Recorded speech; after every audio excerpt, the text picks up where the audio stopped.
physics professor at the University of Toronto since 1996 and was appointed the inaugural director of the University School of the Environment in 2013. She earned her Bachelor's of Science at Memorial University of Newfoundland, near where I grew up, and a DPhil in atmospheric physics from the University of Oxford. Previously, she's held postdoctoral appointments at Cambridge and York, and her expertise is in the atmospheric remote sounding using ground-based, balloon-borne, and satellite instruments for studies of ozone chemistry, climate, air quality.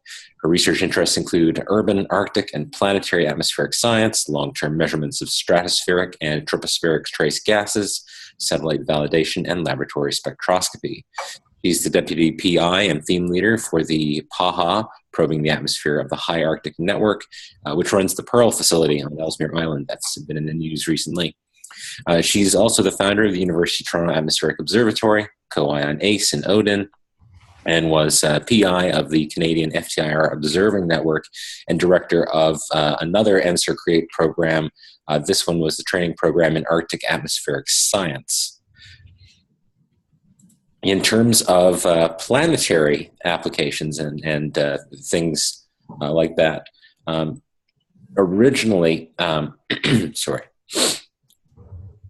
that started with her doctoral research, which involved laboratory measurements and subsequent modeling of near-infrared, self- and hydrogen-broadened methane spectra recorded under conditions of low temperature and high abundance, such as you would find in the atmosphere of Jupiter.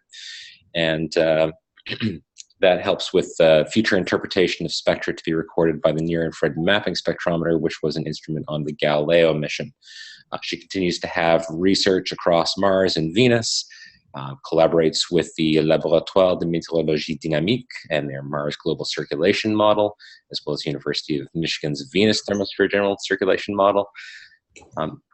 And she was involved as a co-I on the MATMOS instrument, which was originally to fly on the ExoMars mission.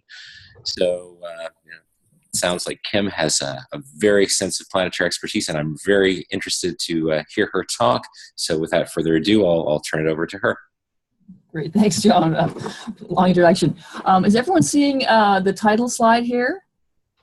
Yes, I can see it myself. Okay, perfect. Okay, so John gave a nice introduction there. Thank you. I thought I would just very quickly show a few slides. I think John has kind of touched on these, but I think many of you don't really know me, and I'm kind of come into TEPS a little bit late. So I think John's kind of covered this, but my DPhil was on planetary atmospheres. I was working with Fred Taylor at Oxford on labs in support of Galileo. So my graduate research was really motivated by planetary science. But then, I kind of got involved in more terrestrial projects. I was coming back to Canada eventually, and at the time, there wasn't really much in the way of planetary science in Canada if I wanted to come home. So I changed direction a bit. But I've always kind of kept my interest in planetary science. So my efforts right now in the planetary sphere, I've had two PhD students who are on the title slide there, Marie-Ève Gagné and Kevin Olson, who graduated in the last few years. And what I'm really going to present to you today is some of their PhD work. Of the group I have now, I don't really have anyone working on planetary science at the moment. If MATMOS had gone ahead, it would be a very different story. So we're in a bit of a lull in my group in terms of planetary work. So a lot of my work is around Arctic atmospheric science, doing measurements from the high Arctic, also doing measurements in an urban location downtown using infrared and UV visible spectroscopy for atmospheric remote sensing. We do lab spectroscopy in the basement, so that's kind of building on some of the stuff I did, for my PhD, doing measurements in support of atmospheric measurements, involved in a couple of satellite missions, and then the planetary piece. And so what I'm going to talk to you today about is some of the development of some algorithms to measure trace gases in the Martian atmosphere from orbit, and then some work on air glow in the atmospheres of Mars and Venus. So the outline for my talk then is I'm going to give a bit of background on Mars. I don't really have a good sense of who's working on what, and this may be all very familiar to some of you, or maybe any of you, but this is kind of based on the talk I gave a little while back to a fairly broad planetary audience. And then I'm going to focus on some of the work that Kevin Olson did as part of his PhD and then talk a bit about the air glow work that Marie-Ève Gagné did. So I'm going to go fairly quickly because I know people have to leave at 2. So I have a fair number of slides here, but I'll skim through some of them fairly quickly. So again, I gave this talk originally in the earlier version to a broad audience and kind of had some history about Mars early observations. So those of you who like history may know some of this. I'm not going to really read through them all, but kind of putting some context to the work that we're doing now. But in the early 1800s, for example, there were observations of clouds on Mars, and some suggestion that maybe there was a polar ice cap early on. And Herschel was the one who suggested that maybe Mars had a thin atmosphere based on looking at stars. Of course, we all know about the channels or canals and Percival Lowell's work. Marconi claimed to hear radio signals that he thought might be Martian. And so that's, Mars and its canals and the alien life entered popular culture as we all well know. So, Mars has been a subject of fascination for a long, long time. And still the search for life is still, I think, driving to a certain extent some of the missions to Mars now. So the first successful flyby mission to Mars was Mariner 4 back in 1964, which returned images of the planet. And then there was a series of missions through the 70s, quite a number of failed missions. But then in the late 90s and into the 2000s, we've had quite a wealth of data coming back from Mars. Really, the Mars Global Surveyor was the one who really returned successfully after a couple decades since the Viking missions. Then we had Pathfinder, the lander and rover, Mars Odyssey, Mars Express. I'll show you some air glow results from that. That was an ESA mission.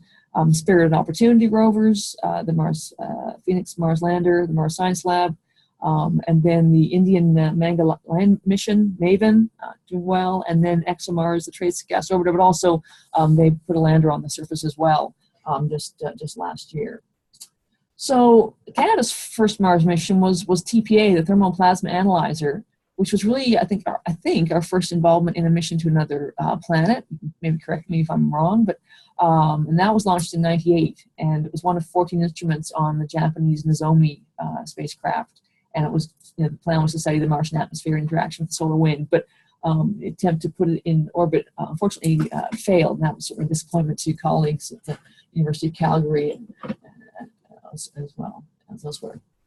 And then our second Mars mission, which the York folks know well as Phoenix, and it was sent on Mars in 2008, and Canada provided the Met Station and LiDAR, and gave some really interesting information about dusts and water ice clouds and the temperature, daily temperature reports from Mars. And there's a kind of cool photo of the Phoenix seen from orbit.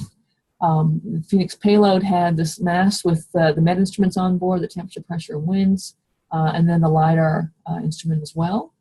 And a number of interesting studies coming out of that, but one that got a lot of attention was Phoenix seeing snowflakes in the LiDAR measurements on the 99th day, and that got quite a bit of press coverage. And that, Jim Whiteaway and Tom Duck and other colleagues involved in that mission and instrument. There've been a number of landers on Mars. This kind of shows where some of them have landed, and you can see that it's kind of over a variety of different terrains. So again, this is for maybe a more basic audience, just comparing Mars and Earth. I don't think I'll dwell too much on this, but in terms of the atmosphere, the surface pressure is on the order of 6 to 10 hectopascals versus 1,000 for Earth's atmosphere. So a couple orders of magnitude less atmosphere than we have here. Again, in terms of the profiles, the atmosphere can get quite a lot colder. Doesn't get quite as hot, and the equilibrium temperature is something on the order of -65 Celsius. Mostly CO2, the atmosphere, a little bit of N2, argon, O2, carbon dioxide, water vapor, ozone, the main constituents, and lots of dust, of course, that's a characteristic of the Mars atmosphere, which can make measurements of the atmosphere rather challenging if dust is getting in the way, particularly if you have a long-lived dust storm. A variety of different clouds in the atmosphere as well. And temperature profile. So, the present Mars atmosphere, that's kind of schematic, and shows you the ice caps, the polar hoods, the dust storms, water ice clouds. There are cycles involving water vapor, cycles involving CO2, and some escape to space as well. Oops, all right. So it's a very energetic atmosphere. You can get really massive dust storms that can last for very long periods of time. There are evidence of kind of polar lows in terms of kind of weather systems. You get clouds moving around. So it's a very active atmosphere. The early atmosphere of Mars, we think, used to be warmer and wetter with a thicker atmosphere. So, for example, a recent comparison of young Martian meteorites and older Mars rocks analyzed by Spirit suggests that the rocks were rather richer in nickel, which was indicated that maybe the surface was oxidized early on in Mars history, and then maybe had an oxygen-rich atmosphere going way back to 4 billion years ago or so. Then some geochemical data and some model simulations suggest that that original atmosphere was lost to space, something on the order of 3.5 billion years ago. So argon isotopes that have been measured by Curiosity show a lower ratio than ratios for the Sun and Jupiter and the Earth, which implies a loss of the lighter isotope and is an indication that there was loss of the atmosphere in previous times. So what happened to the atmosphere? Number of suggestions for this that may have been due to erosion by the solar wind. As if the protective magnetic field was lost, large impacts by objects that were large enough to blast away the atmosphere. The low gravity allows the atmosphere to escape to space. Perhaps a reverse greenhouse effect, where CO2 is removed by being dissolved in liquid water and chemically combining with rocks. Sometimes called a runaway refrigerator, or probably some combination of these mechanisms. So in terms of the big issues for Mars, life is still a driver for some of that interest. Was there life in the past? Is there any microbial life present? Might there be bacteria in the subsurface still there today? In terms of the kind of science questions, climate, why did the climate change? Liquid water once flowed on the surface. The temperatures now are rather cold, and the atmosphere is too thin for liquid water to exist now. How has the atmosphere evolved over long time periods? What are the current distributions and the cycles for water and carbon dioxide through the various phases? And what are the other, what's the chemical composition and what are the chemical and physical processes occurring in the atmosphere? So the atmosphere carries information. Going back a few years now, but the NASA exobiology strategy back in the mid-90s said that methods for determining trace gas concentrations in the atmosphere could provide clues to geothermally active areas and possible subsurface regions of biological activity. So it could be a marker for the presence of microbial life.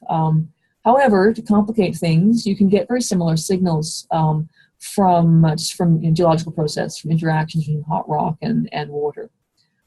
So there's been a lot of interest in the Mars atmosphere, particularly Mars methane, going back to the early 2000s. So the reports methane had been detected in the atmosphere of Mars, and then there were 3 main hypotheses for where that was coming from.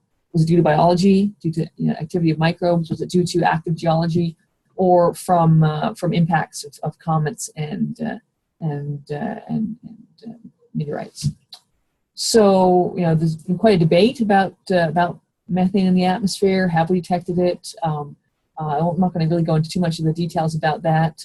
Some of you may be familiar with it, but there were a number of groups, 3 groups that reported methane detection back in 2004 from the Planetary 4D spectrometer on Mars Express from the Canada-France-Hawaii telescope here on Earth, and from IRTF and Gemini South. So these are some plots here just showing you where methane lines were detected in the infrared and used to infer the presence of methane in the atmosphere.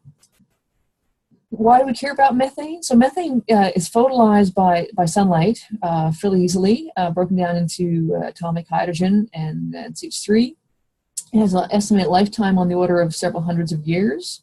And so if there were a global average of 10 parts per billion, for example, that would suggest a rather large source. And so, if methane was present, where's it coming from? And the two primary hypotheses were really living organisms and geology. But missions at that time really weren't equipped to study this. They were really focusing more on other things like water and CO2, and methane was not initially the primary target for some of those measurements. So in terms of the methane possible sources and sinks, I think I've kind of already mentioned this, but they're the microbes, they're the geological processes as well, outgassing. So I don't think I'll go too much more on that.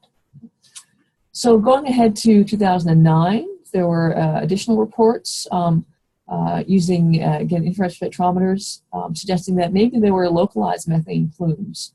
And Numa et al. Estimated a source strength of something on the order of 0.6 kilograms per second of methane coming from these plumes. So again, a lot of discussion around that and what those measurements meant. Then in 2012, the SAM instrument on Curiosity was looking for methane, and basically at the time, there was a statement released that said that preliminary results revealed little to no methane. So it was kind of back and forth. Is there methane there? Is there not methane there? But in late 2013 and early 2014, there were some measurements by the tunable diode laser instrument on Curiosity that gave an average of about 7 parts per billion of methane, which is about 10 times the average background level, and would suggest that there are significant sources of some sort. And so the previous null result was attributed to the fact that the background level was below the detection limit, but when there were these enhancements and by some careful processing and averaging of data, they were able to detect these enhancement events.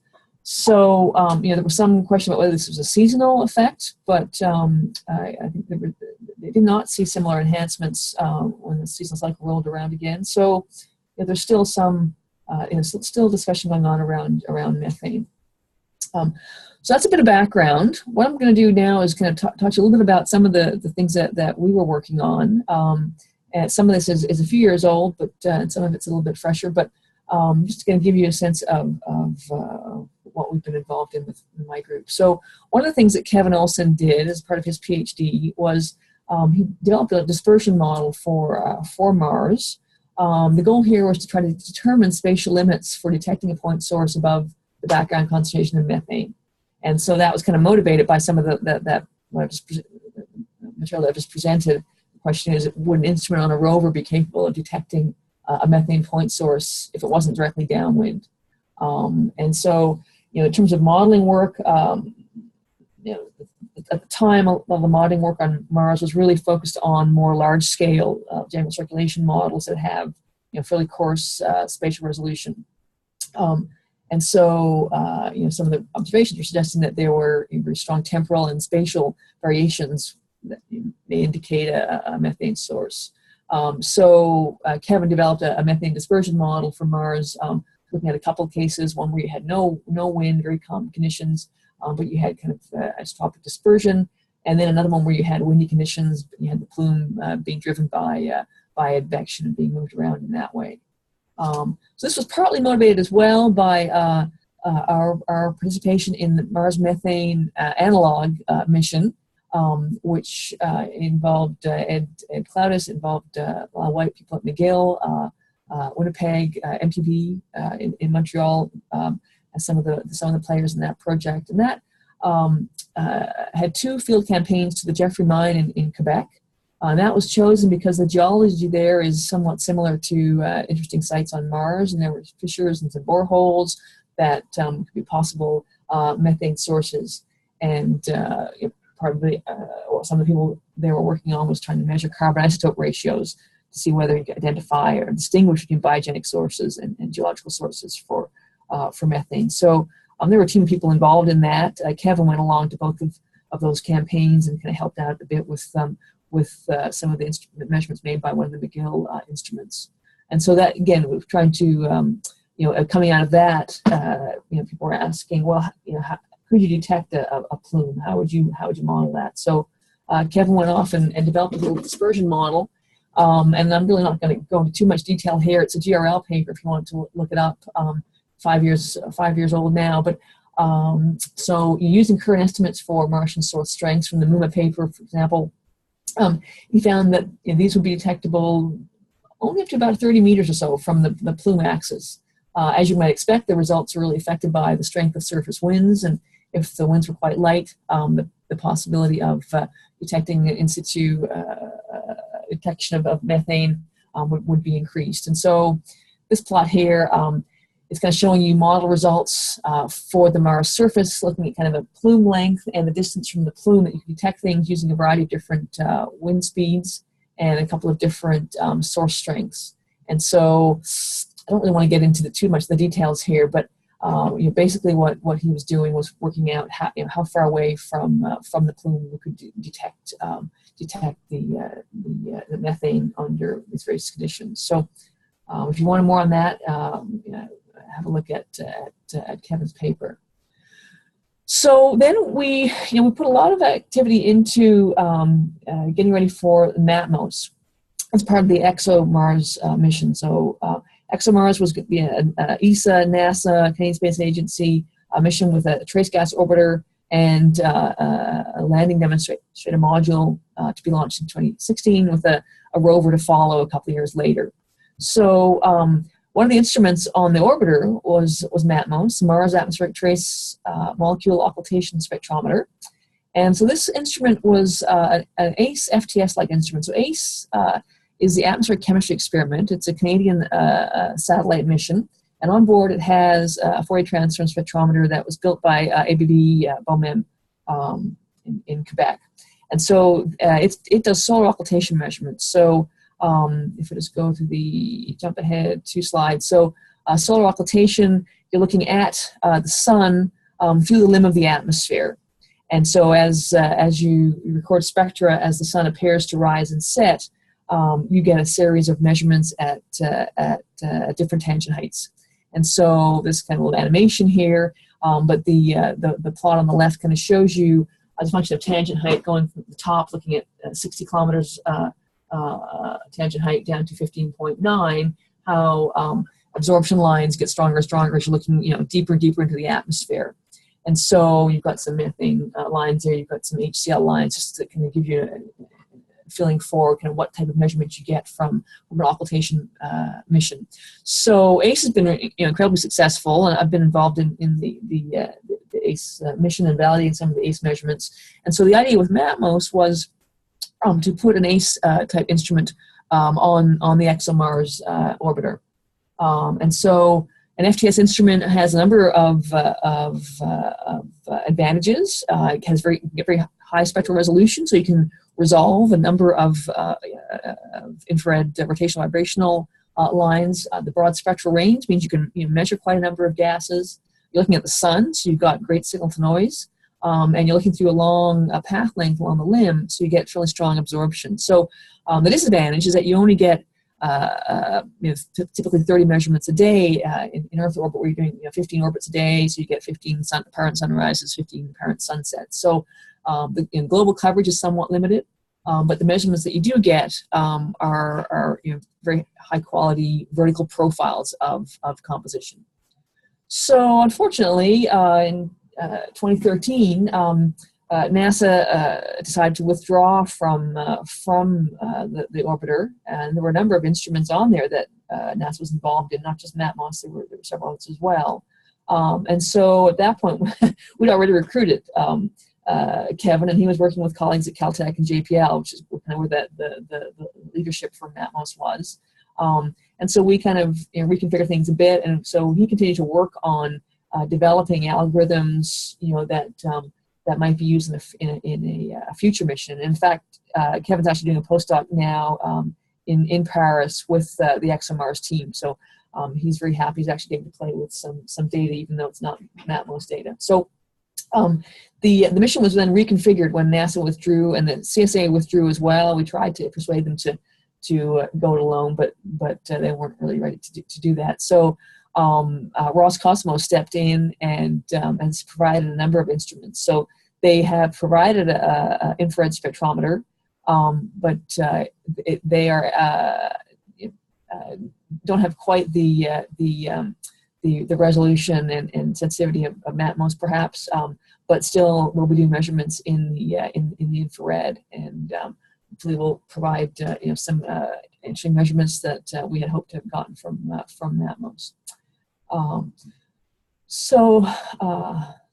Ahead here, that's kind of busy schematic. Let's just jump ahead. So when we're doing trace gas retrievals, what we're measuring in the infrared with an FTS type instrument is vibrational rotational absorption lines in solar spectra. And so this figure here is showing you the CO2 band. This is actually for an ACE spectrum. So what Kevin did was he worked a lot with ACE data and ACE spectra, and developed and improved some existing algorithms to work in kind of Mars type conditions, and then compared those results with kind of the ACE standard algorithm and with some other measurements as well. So trying to develop a set of algorithms that could be used to interpret Mars solar occultation measurements someday. And so what this plot is showing you here, the measured data in the bottom panel are the blue points, and then to retrieve the trace gas amounts, you do a spectral fit of whatever gases have absorption lines in your window of interest. So in this case, we've got CO2 kind of simulated spectra in red. We've got some ozone here in black, and then carbon monoxide in green. And what you're doing is you're adjusting your profile of the gas of interest to minimize the residuals between your measurement and your simulation. So the top panel here is just the residuals across the spectrum. So this is showing you an ACE, a retrieval from an ACE spectrum that was recorded at a tangent height of 62 kilometers. And so ACE, is measuring literally dozens of different trace gases in the Earth's atmosphere. And this is just kind of showing you some examples of some of the gases that we might measure and that of interest to try to measure in the Mars atmosphere. So Kevin worked on trace gas retrievals, but he also spent some time looking at using carbon dioxide to retrieve temperature. So looking at how we could get temperature profiles of the Mars atmosphere from solar occultation spectra. And so again, this is CO2 band. And so these absorption lines are temperature dependent. And the relationship between the lower energy of each of the transitions, that's the E double prime, and the volume mixing ratio,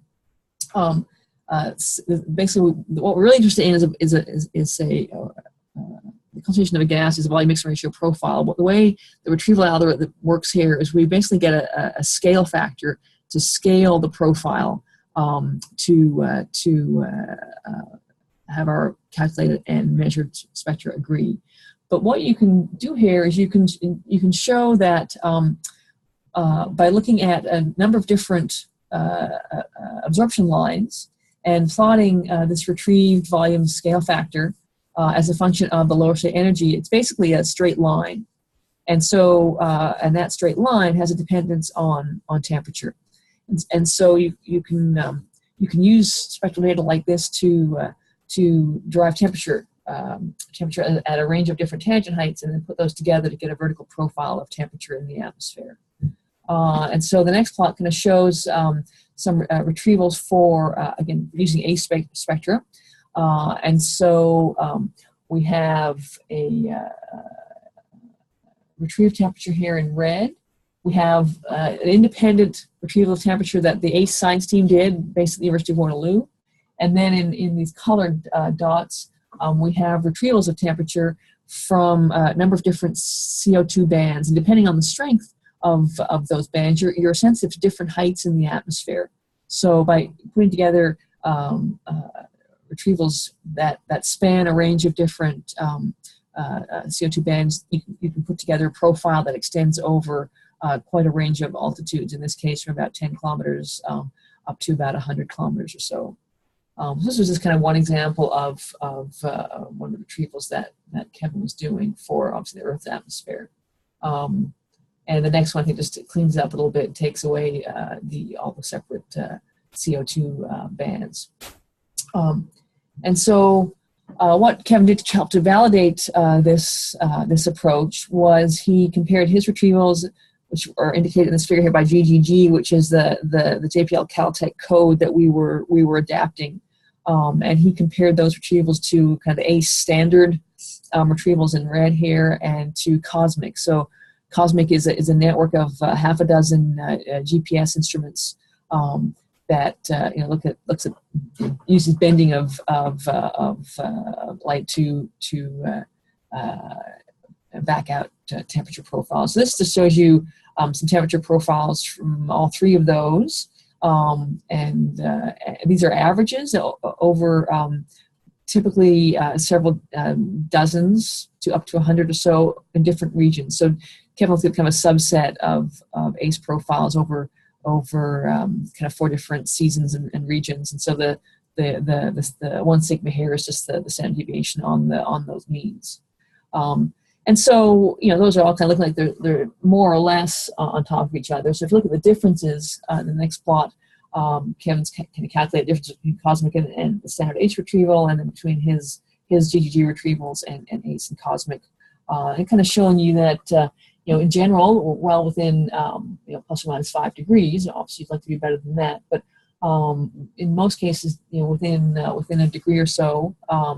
And so, he's kind of written up some of this work, and there's more details in the AMT paper that he had out last year.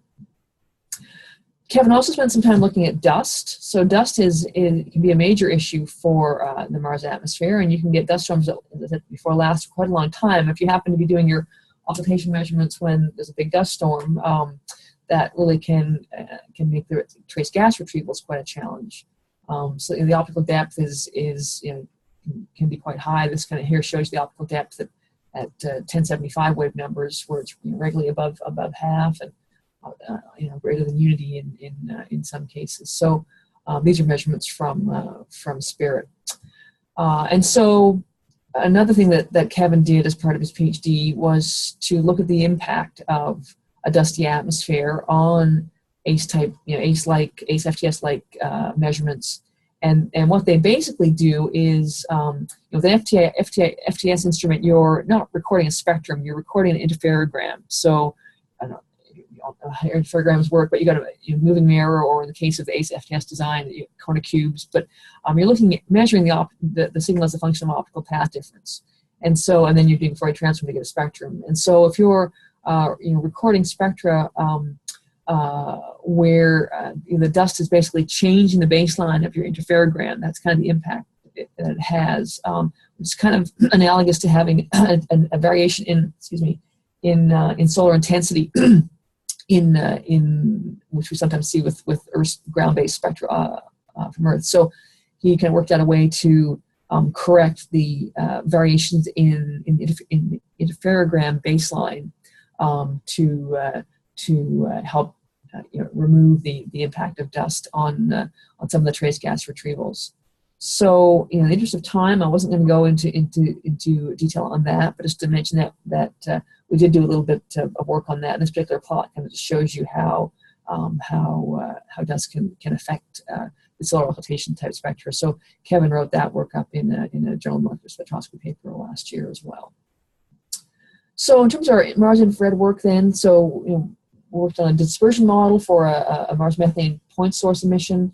We've worked on optimizing retrieval algorithms for trace gas profiles and temperature, also pressure. I didn't talk about that, but we'll work on that as well. In terms of trying to evaluate those for possible future application to a Mars mission, we used ACE terrestrial spectra and compared to standard algorithms into cosmic, and also looked at the impact of dust on spectra. And the end goal of this work was to come up with a robust software suite that could be used to derive vertical profiles from the atmosphere of Mars and also other planets under a variety of climate conditions. So, I'm delighted that Kevin actually managed to get to Paris and working with Francois Forget and Frank Lomasson on some of the data from Omega and other ExoMars instruments, even though Matmos didn't fly. So that's kind of one part of what we've been doing. A little bit before Kevin, Marie-Ève Gagné was a PhD student in my group, and so she was ended up working a bit with the group in Paris, particularly with the SPICAM and SPICAV instruments on Mars Express and Venus Express.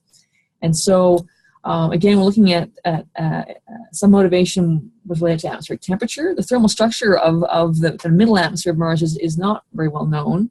If you're trying to understand the Mars atmosphere, temperature is important in terms of its role in atmospheric dynamics. If you're trying to develop, global circulation models of the Mars atmosphere, temperature is important for that. And if you're trying to do, air capture, air braking, temperature is kind of important to know temperature for practical reasons as well. So this plot here shows you some temperatures derived from a SPICAM instrument back in 2009. You can see, fairly large error bars on this particular retrieval, but it's one of the profiles that we've managed to get from that instrument. So what Marie-Ève was working on was not infrared solar absorption spectroscopy. She was looking at air glow. And so air glow consists of UV visible infrared emissions from energy transitions of excited species. We can look at air glow in the Earth's atmosphere. Certainly there are groups that do that. And air glow can basically be quite a useful tool for getting information about spatial structures, spectral structures, temporal structures in the atmosphere. You can pull out composition, you can pull out temperature. You can also pull out wind speed from some air glow measurements. So daytime air glow was first observed by the Mariner missions back in the late 60s and early 70s. And then more recently, the Mars and Venus Express made observations of oxygen and NO air glow. So these equations here kind of show you where the air glow is coming from. So you've got, say, atomic nitrogen and oxygen giving you excited NO. The excited NO can react with carbon dioxide in the atmosphere to give you unexcited NO and CO2. And the excited NO as well can release photon, and that's where you get your air glow from the excited NO. And then for oxygen, you get atomic oxygen reacting with itself and with CO2 to give you excited O2. The excited O2 can react with CO2 and be quenched in that way, or it can release a photon, and that's how you get oxygen air glow. So there's an O2,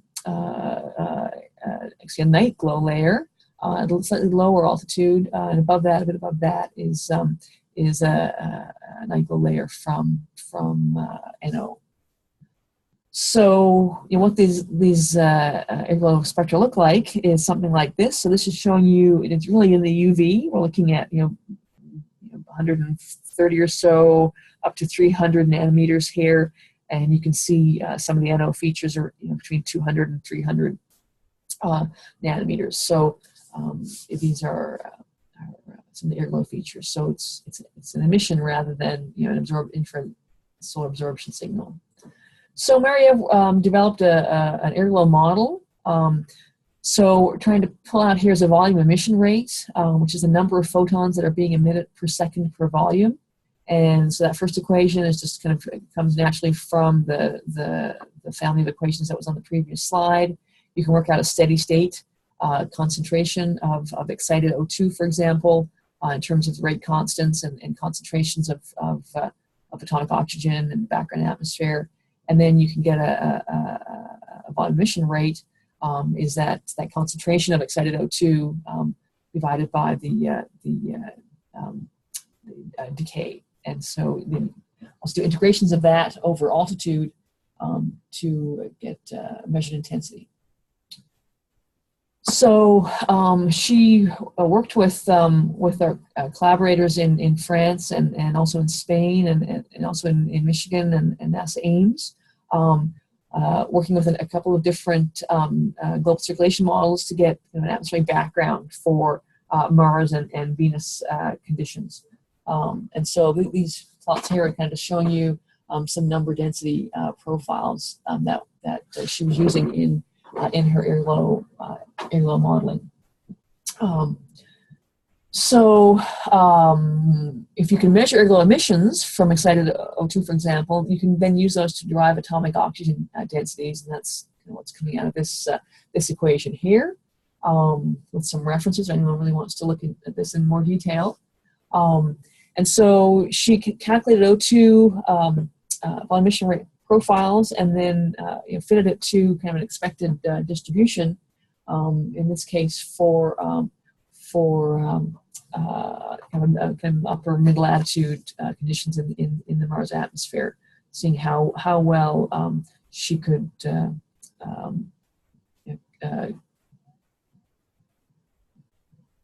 match those two calculations. So then she compared those results with some observations, and so here she was doing some comparisons with observations from SPICAM and from the Omega instrument. So in these plots here, we're looking at local solar time and latitude, and we're looking at altitude on the top panels on the y-axis, and the intensity in megarel is on the bottom axis. And so we've got Omega in red, SPICAM observations in blue, and then model results in gray. And so you can see in some cases they agreed well, in some cases not so well. And so she was kind of looking into some of the reasons for those cases where things weren't agreeing that well. So SPICAM UV is also not only looks at airglow, but also looks at stellar occultations. So it's kind of like the solar occultations were planned for map modes, but in this case, you're looking at a star rather than the sun. You can look at ratios of spectra, looking at the star and then looking through the atmosphere and looking above the atmosphere and taking a ratio to get an atmospheric transmission. So this is kind of showing you example of an atmospheric transmission spectrum measured by SPICAM in the UV up to about 50 kilometers or so. And so then what Marie-Ève did was she worked with the SPICAM team to try and also then pull out NO emissions from the spectra and try to get a global distribution of NO from these observations. So this figure here is kind of showing you that this is, I always find it hard to pick things. This is kind of showing you the horizontal and vertical axis here are kind of parallel to the axis of the spacecraft. So Marie-Ève worked closely with Jean-Louis Berthaud in trying to map these observations onto kind of a planetary into planetary space, and so these were some of the early observations of NO emission and detecting NO kind of globally around the Mars atmosphere up at fairly high in the atmosphere, around 70 kilometers or so. And so then, this is kind of in the global picture of NOs. This is a retrieval of around 200 occultation sequences containing the NO emission over a series of different orbits, and kind of showing you then the distribution of NO around the planet. So in color, we've got the intensity in kilorellies of NO emission. So this is kind of an indication of how much NO there is in the Mars atmosphere at these particular locations. We've also got quite a number of little black squares here, and these are measurements that were made, but that didn't give a detectable air glow signal.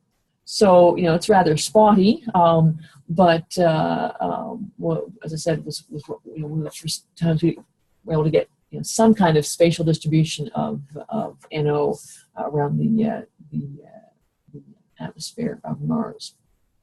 So I've kind of just touched on a few highlights, really. So with our air glow work, we were looking at oxygen with infrared and visible air glow features. I didn't really show you much of the Venus stuff, but we also worked on Venus. So really tried to optimize parameters to simulate both Mars and Venus O2 nighttime night glow. We looked at sensitivity to atmospheric conditions. We tried to exploit some consistency between the various measurements of Venus and Mars O2 air glow. The basic physics is the same. And commit a little bit maybe to understanding O2 photochemistry in a CO2-dominated atmosphere, because you have to take into account the quenching by CO2, for example. And then developed a method to retrieve Mars NO, nighttime emission, night glow, with the SPICAM UV working in cell occultation mode without a slit, and applied that to get kind of 3 years of NO retrievals. That was really the first climatology of Mars NO night glow. There's some agreement with model simulations, but more work to be done on improving those. And there had been work on NO by Cox et al. A few years earlier. Did some observations of limb observations at 21 kilometers. And so this work really gave a larger climatology, so greater spatial and temporal analysis, and kind of built on the work of Cox and colleagues. So in terms of what's next for Mars, so there's a number of missions coming up in the kind of 2020 time frame. So ExoMars orbiter is in orbit now, and the plan is that there'd be a follow-on mission for that with the lander.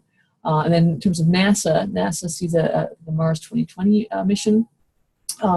Going forward, this plot here is somewhat similar. I think the dates are already a little bit out of date. This one's from 2015. I think some of these dates have moved a bit. But the next thing here, so India actually got into the game back in 2013 with the launch of the Mangalyaan Mars orbiter mission. It was really kind of a technology demonstrator. And then MAVEN, of course, launched the same year, looking at the Mars atmosphere and volatile evolution. That's been doing well, focusing more on the upper atmosphere. ExoMars I've mentioned, and so then a number of missions coming up. So there's NASA's InSight lander, which was on the previous slides. There's a Red Dragon lander, the Chinese involved. No, that one is with SpaceX and some other partners. There's plans for Mangalyaan 2. The Emirates are planning to have a Mars mission. NASA has a Mars 2020. ExoMars was going to be 2018. Looks like it slipped to 2020, and China also has its eye on a 2020 Mars mission. So lots of activity still planned for exploring Mars. And then these missions have a variety of different instrumentation, but there's all kinds of interesting suggestions for deploying aircraft, balloons, subsurface probes, having a sample return at some point. So lots of things that may be happening in the next 5 to 10 years. And so that's it, I think. So I've kind of thrown quite a lot at you. What's the next one? Yeah, acknowledgements, of course. The Space Agency has been a big supporter of our work, and INSERC, our Quebec work as well, and MPB, and then lots of different players on the various teams that we've worked with, as well as people I've kind of mentioned on some of the slides as we've gone through. So I guess we maybe have a couple minutes if anyone had any questions or comments. Hi, Kim. This is Nick at McGill. Okay. So I have a question. When you're showing the CO2 occultation measurements, I guess it was for an exoplanet person, it was very high resolution, and we're able to back out the atmospheric temperature profile, the vertical temperature profile. Right. And I wonder whether you've talked at all to Ray or other exoplanet people. Like, is it feasible to apply this to exoplanets? Because right now, when we do transit observations, which are essentially occultations, we can back out a temperature, but it's usually just a single temperature. But that's because, we just get a scale height of the atmosphere, essentially. Right. Yeah. But that's because we're usually doing it at fairly low resolution. Yeah. But there are instruments now on big telescopes that can give us extremely high resolution, high spectral resolution. And so I'm wondering whether maybe this method is actually possible, and we could be doing this kind of vertical sounding of exoplanet atmospheres as well. Have you thought about this, or maybe there's something we should? I haven't worked with exoplanets at all myself, but kind of in the back of my mind, a lot of the techniques that we use for Earth and so on are applicable, and so I'm be interested in exploring scope for applying some of these techniques. So in terms of doing that, so if you have the spectral resolution in an exoplanet observation, so that you could resolve separate lines, CO2 lines, for example, you could you could pull temperature out as a function of those lines, the energies of those lines, and so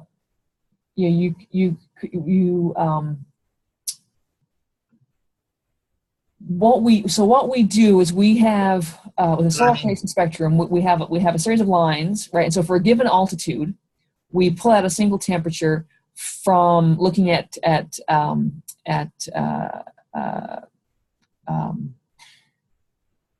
I make a comment here? Yep. So I think to address Nick's comment, so scanning during ingress, if you have really high resolution during your ingress and your egress of an occultation, you could presumably make a similar map. Just the problem is we don't have that resolution as Right. high because of a low photon count or So the profile information is coming from the scanning over tangent heights, and the temperature information is coming from using a variety of different spectral lines to give you additional information on temperature. Okay. I mean, it's not spatially resolved in the exoplanet case. It doesn't matter what the spectral resolution is. It's not spatially resolved. Yeah.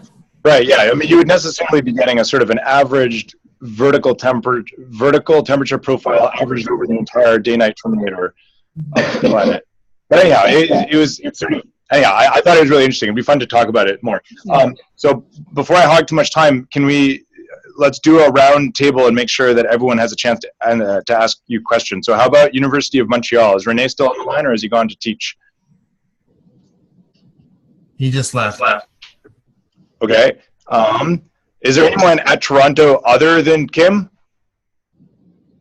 I was here, but I don't have a comment. No, he's there. Okay. All right. How about York? I can make a comment. This is Ray. The question you asked was quite interesting. I guess the challenge is just the signal to noise, right? So with the exoplanet with a background star, or I mean the host star being the background star, the light source, what people are trying to do is just to have a kind of integrated detection at all, right? At the moment, we're sort of there, but in principle, if you did have, so the issue isn't so much spectral resolution, because we do have instruments that do have spectral resolution now. For example, we used Lisa, who I think is on the call here at U of T, and we used high resolution optical spectrograph at Subaru to try to do this. The challenge for water, but we basically use all the hundreds of water lines together to try to cross-correlate and get barely enough signal to noise to make a detection, right? So if you were to sort of separate out the lines separately, we don't have the signal.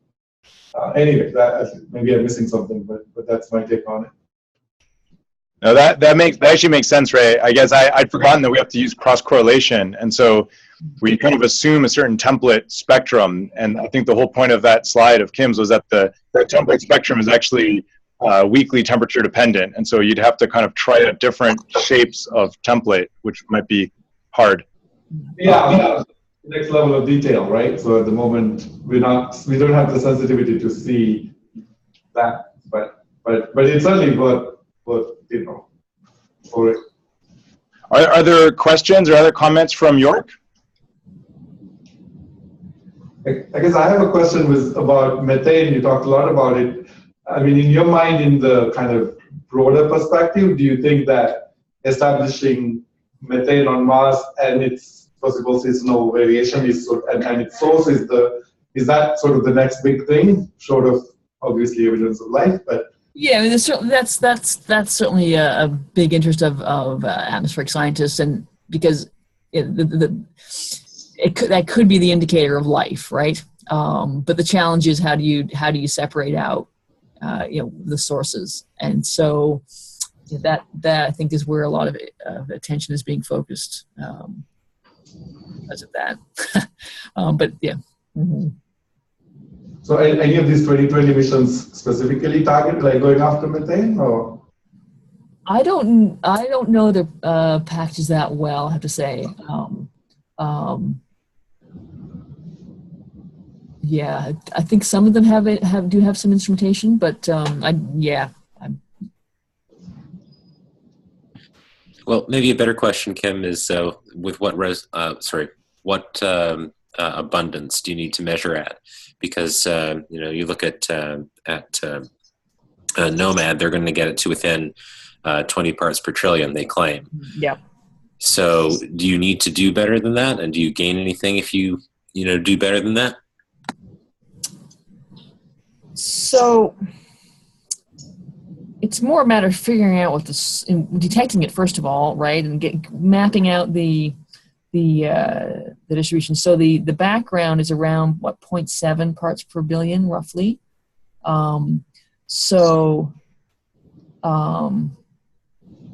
If you can map out the background and figure out what the spatial distribution is, what the temporal distribution is, and then you can see the enhancements on top of that, then you could try to correlate those with either geological formations or something else, right? So, so is it possible then that NOMAD will sort of do the heavy lifting, and we won't be able to really formulate good questions until after we have that data? NOMAD will certainly, I think, give some very useful insights. So we're kind of waiting to see what comes back. And I think some of the other missions, the lander missions, are going to be much more spatially constrained. That's where the orbiter will give us the global picture. So yeah, we'll see, and also the other, the Russian instruments as well, seeing what they come up with as replacements for Matmos. Yeah, that's a good point with the spatially constrained nature of a rover mission. Even though the TLS is the most sensitive methane instrument ever flown to Mars, only got the 1 point, and so making sense out of the temporal variations is a challenge. Yeah, that's right. All right, let's hear from some of the other TEPS nodes. So what about Catherine at Western? Are you on the line? Do you have any questions?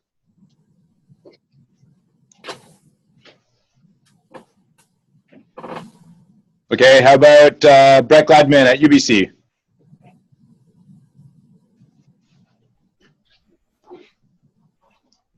And Christian Marois at HIA? All right, well, in that case, John Moores, you can keep asking questions. If I do that, we're going to just rehash the whole topical teams report we just submitted. Yeah.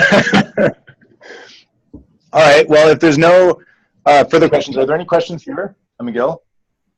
No? Okay. If there's no further questions, I say we thank Kim once more. Thank you. Great. Yeah. My